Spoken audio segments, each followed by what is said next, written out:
Donc, le sujet d'aujourd'hui, c'est l'ataxie de Friedreich.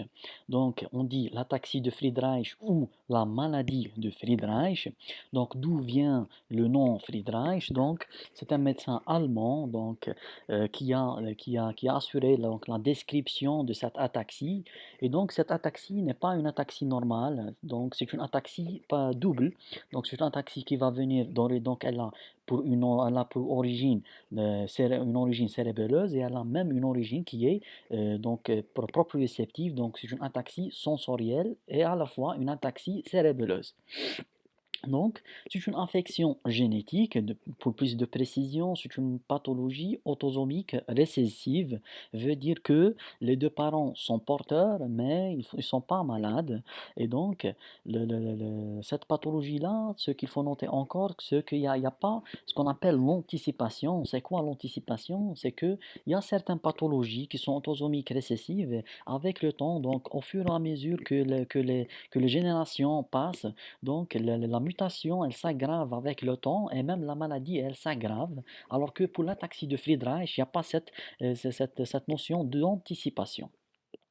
Donc c'est une pathologie évolutive qui est due à l'atteinte de certaines cellules du système nerveux. Donc c'est une maladie neurodégénérative. Elle se traduit avant tout par des troubles de l'équilibre et de la coordination des mouvements volontaires, ce qu'on appelle donc l'ataxie. Donc sur un plan physiopathologique, donc cette pathologie, donc elle a pour début donc une mutation qui va toucher donc un gène, ce qu'on appelle le X25, et là où on a certaines séquences ces séquences-là sont composées par des triplés. Des triplés veut dire donc on a trois bases, guanine, l'adénine, donc on a guanine et double adénine, donc c'est un triplet. À l'état physiologique, on a ce triplet-là, mais la répétition de ce triplet, elle est moins de 30 fois. Alors, c'est chez les sujets qui ont l'ataxie de Friedreich, donc ils ont un triplet qui va se répéter plus de 100 fois jusqu'à 3000 à 2000 fois. Et donc, quand on a beaucoup de répétitions de ce triplet-là, on va voir une diminution de la production d'une protéine, ce qu'on appelle la frataxine. Donc, qu'est-ce qu'elle fait cette frataxine? Donc, cette frataxine, à l'état physiologique, elle est responsable de former donc des couples ou des groupements entre le fer et le soufre. Pourquoi? Pour la raison qu'on va diminuer la toxicité du fer pour qu'il ne va pas donner des radicaux libres, d'une part. D'une autre part, donc, ce groupement-là, il a un rôle très important dans la production de l'énergie, dans la chaîne de transport d'électrons au niveau des mitochondries. Et donc, cette mutation-là, donc, elle est localisée au niveau du chromosome 9.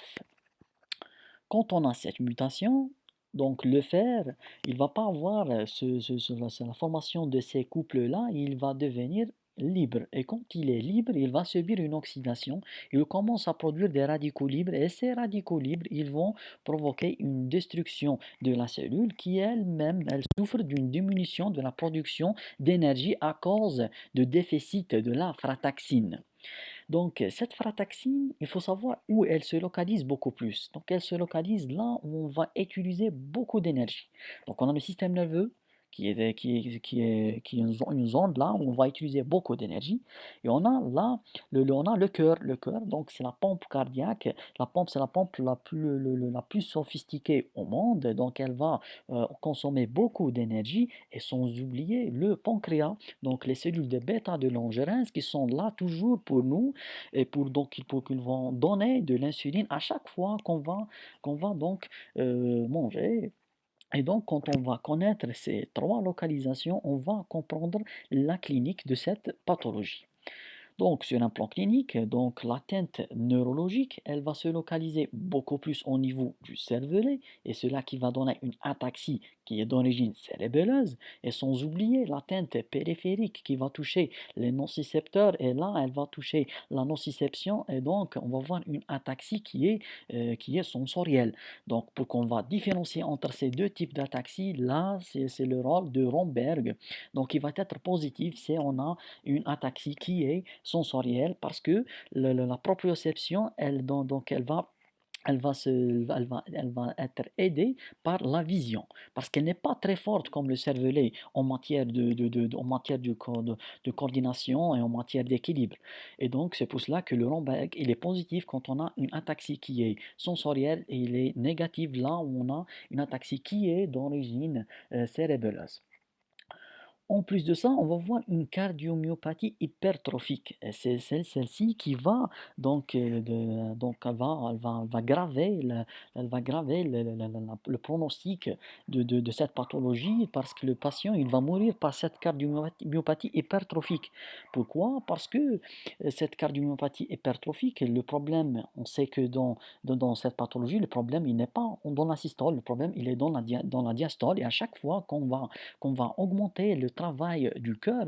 Il faut savoir que l'hypertrophie l'hypertrophie du cœur, elle se localise beaucoup plus au niveau du septum. Et donc, le septum, il est proche il est proche de l'ouverture donc de la valve aortique. Et donc, à chaque fois que ce septum il va s'épaissir, là, il va fermer la valve, il va fermer le passage du sang vers l'aorte est là, ce qui va donner des syncopes et de l'hypothémie. Et avec le temps, il peut donner une mort subite, surtout lors d'une activité sportive. Bon, et puis on a l'atteinte des cellules bêta de Langerhans. Là, on va voir un diabète. Il ne faut pas oublier que chez ce patient-là, on va voir certains signes qui sont pathognomoniques. Par exemple, on trouve, donc le patient, il développe avec le temps des scolioses et là, il va donner des troubles respiratoires, il va donner des infections respiratoires, donc des pneumopathies. On va voir chez ce patient-là encore une atteinte, donc ce qu'on appelle le varus équin. Donc on va voir un pied creux et on le trouve même dans d'autres pathologies. Et puis, on trouve encore dans cette pathologie une atteinte, donc une atrophie optique, et sans oublier l'atteinte de l'audition.